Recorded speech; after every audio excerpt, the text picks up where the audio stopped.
Hey guys, today we are doing account receivables. As you guys know, an account receivable is an amount owed by a customer who has purchased the company's product or service. However, losses from the inability to collect receivables are recorded in the accounting system as bad debts expense. Generally, bad debts expense are an expected aspect of any business and are usually accounted for. There are two methods when it comes to accounting for bad debts. The first, the direct write-off method, and the second, the allowance method. The direct write-off method involves bad debts expense being recorded. When a company determines that a receivable is deemed uncollectible, it is written off the accounting records. To illustrate this, let's take a look at Choni.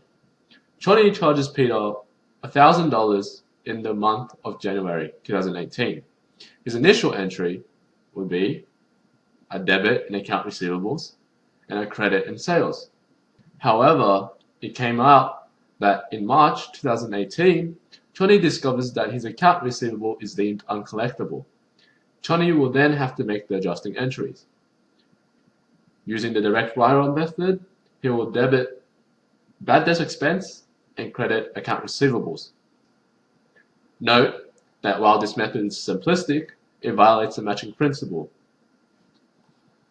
And so, while the direct write-off method accounts for uncollectible receivables with one entry, the allowance method splits the accounting into two different entries, one to estimate bad debt expense and the other to write them off when deemed uncollectible.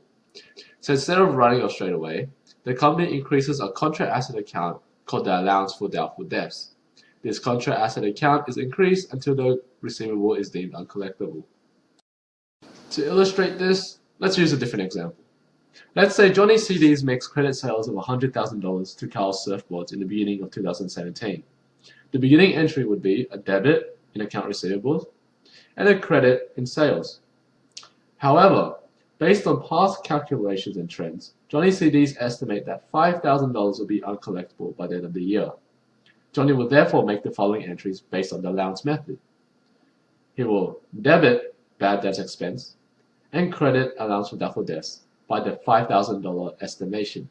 Later on, when the debt is deemed uncollectible and Johnny determines that $5,000 of the account receivable is deemed uncollectible, it will be written off.